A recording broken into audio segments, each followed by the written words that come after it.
how posts are known on this medium. Now, this is yet another indication of the close bond between President Donald Trump and Prime Minister Modi. As we all know, this is a medium that is used frequently by Donald Trump himself, Truth Social. Prime Minister Modi joined Truth Social when President Trump himself shared the link of Prime Minister Modi's historic podcast with Lex Fridman.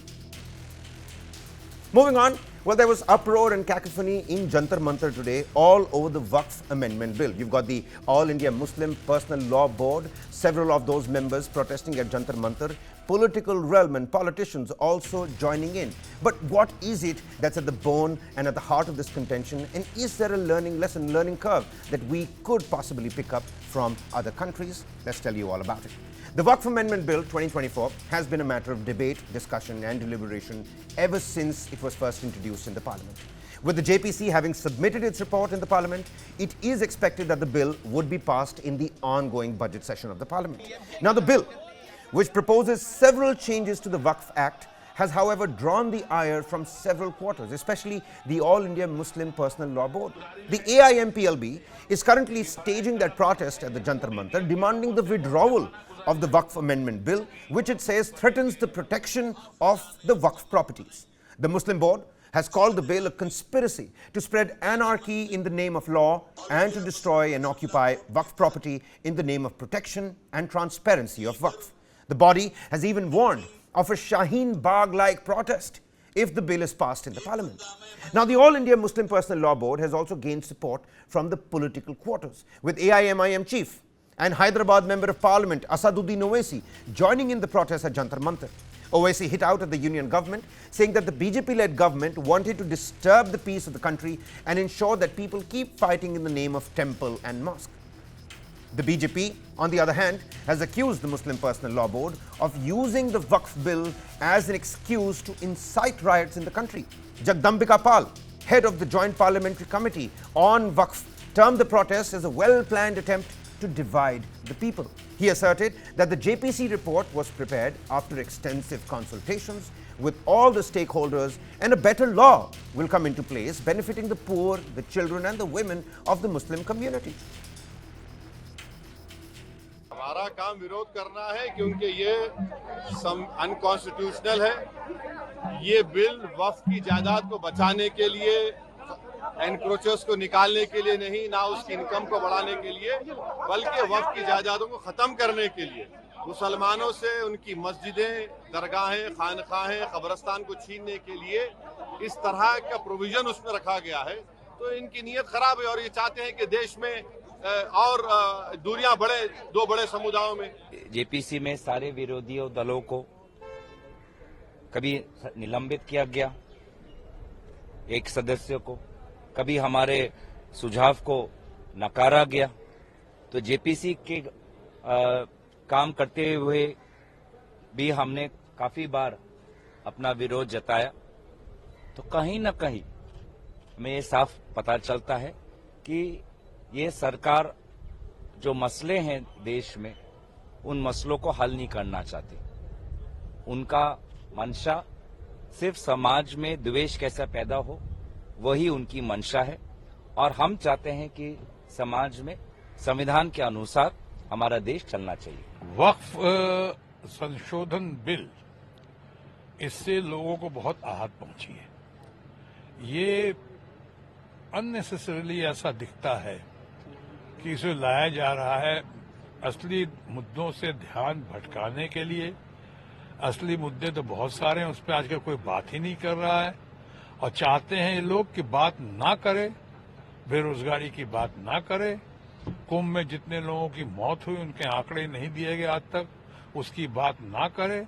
Railway accident दनादन होते जा रहे हैं, कितने लोग उसमें ऊपर पहुंच चुके हैं, कितने लोग उसमें घायल हुए हैं, कितने लोगों की मृत्यु हुई है, उसकी बात कोई ना करे और इसी उसके पीछे कोई जिम्मेदारी भी ना ले, जिम्मेवारी भी ना ले, रिजाइन भी ना करे। और उसके बाद आपको किसानों की आमदनी डबल करने की बात थी, उस पर ना कुछ करे। यानी सारे मुद्दे भटकाए जा रहे हैं। वक्फ बोर्ड का जो संशोधन का जो विषय आया है वह इस देश के गरीब मुसलमानों के हित में है।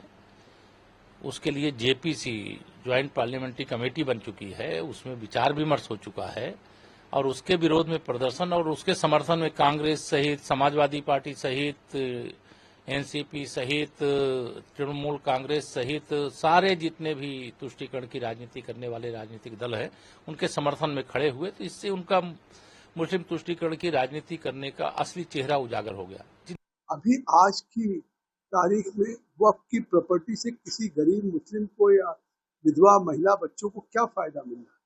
अभी तो रोज सुनाई पड़ता कि वक्फ की प्रॉपर्टी को किसी मुतवल्ली ने बेच दिया, कहीं वक्फ बोर्ड के किसी केयरटेकर ने बेच दिया। आज कोई institution, medical college, engineering college या कोई इदारा चल नहीं रहा है। आज जब ये सरकार इस अमेंडमेंट को लेकर के वक्त में आई और उसको ज्वाइंट पार्लियामेंट्री कमेटी के सामने खुद स्पीकर साहब से आग्रह किया और स्पीकर साहब ने उस ज्वाइंट पार्लियामेंट्री कमेटी को जिम्मेदारी हम लोगों को दी। 6 महीने हमने पूरे देश में, दिल्ली में 38 बैठकें की, एक बैठक 8-8 घंटे किया, 118 घंटे बैठकें किया। देश के तमाम राज्यों में गए, कर्नाटका गए, तमिलनाडु गए, तेलंगाना गए, महाराष्ट्र गए, गुजरात गए, आसाम गए, उड़ीसा गए, वेस्ट बंगाल गए, यूपी गए, बिहार गए। तमाम राज्यों में जाकर के सभी स्टेक होल्डर से, वक्फ बोर्ड से, माइनॉरिटी कमीशन से, इस्लामिक स्कॉलर से, प्रोफेसर से, वाइस चांसलर से, बार एसोसिएशन से, हाईकोर्ट से, लॉयर से मिले और इन सब के विचारों को और व्यूज को सुनने के बाद हम एक अमेंडमेंट लेकर के 428 पेज की हमने रिपोर्ट सबमिट किया। अब Now, even as the political chorus on both sides continues to grow, it becomes equally important to understand what Waqf is and what it entails. Well, the term Waqf literally means confinement and prohibition and involves making a donation, usually of a plot of land dedicated exclusively for religious or charitable purposes under Islamic law. Once donated, the property is bestowed upon Allah and confined to Allah irrevocably. Now, the property is then managed by a mutawali in the name of Allah, and currently it is the Central Waqf Council which manages all the properties and disputes related to the Waqf. It does so as per the provisions of the Waqf Act of 1995, and it is this act which the 2024 Amendment Bill seeks to change. Let's now list some of the key changes which the 2024 bill seeks to make to the 1995 Act. The foremost and the most basic change is to the recognition and registration of a property as Waqf. The 1995 Act makes no mandatory provision for registering a property as Waqf, whereas the 2024 bill makes it mandatory to register every Waqf property at the district collector's office. As per the new bill, a new government property cannot be recognized as Waqf. The existing Act has no provisions on government properties with respect to Waqf. Now, in the case there is any dispute over a property being Waqf, the final authority currently rests with the Waqf Tribunal.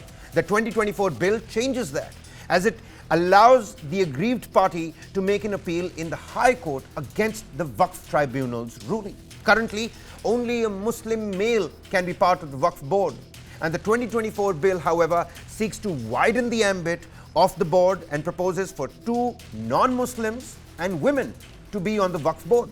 Now, the origins of Waqf in India, it dates back to the early days of the Delhi Sultanate, and it has since been in operation across the Mughal Empire, the British era, and now modern India. India is not the only country where the practice of Waqf exists. There are several other nations following this practice. So, how about we compare these nations with how India manages the Waqf properties and how they do it? Take a look at this. In Saudi Arabia, the land of the origin of Islam, Waqf property is managed by the General Authority of Waqf, the GAA. It is a public body with financial and administrative independence, but it is under the control of the Prime Minister. In India, Waqf properties are managed by the Central Waqf Council, a statutory body independent of the government. So just like India, there is a body managing Waqf properties in Saudi Arabia. But in contrast to India, even though this body has a certain degree of autonomy, it is controlled by the government, the Prime Minister. Let's now focus on Indonesia next, the country with the largest Muslim population in the world. In Indonesia, a central Waqf board manages the Waqf properties, which is along similar lines to that of India. But there is a big difference here as well. In India, The Waqf Tribunal is the final authority in case of any dispute, with no further appeal available. But in Indonesia, disputes are settled through mediation and arbitration in the courts, leaving room for a fair argument to take place. Take the case of Malaysia next. Here too, just like India, the Waqf properties are managed by a central council, which is called the Majlis. In India, whilst the Waqf Council can only be comprised of Muslim males, Malaysia leaves room for more diversity on the panel. In Malaysia, the council comprises of up to 16 members. 5 among these must have knowledge about Islamic law, whilst 4 have to be Muslim. So the remaining 7 members come from various sections of society representing diverse views and opinions in the matter. Now, if we move across to the West Asian region, countries like Kuwait and Lebanon have made regular changes to how they manage Waqf, which can be termed modern in their outlook. Kuwait, for instance, is moving towards digitization of the Waqf records, which would improve efficiency and transparency in managing Waqf properties. In comparison, India lags far behind, as no digital records are mandatory for Waqf properties, and even properties without any documentation come under the purview of the Waqf Council. In Lebanon too, Waqf records are being digitized, and with regular legal reforms, the body managing Waqf has been brought under the control of the central government. A far cry from India, where the government has no control over Waqf as of now.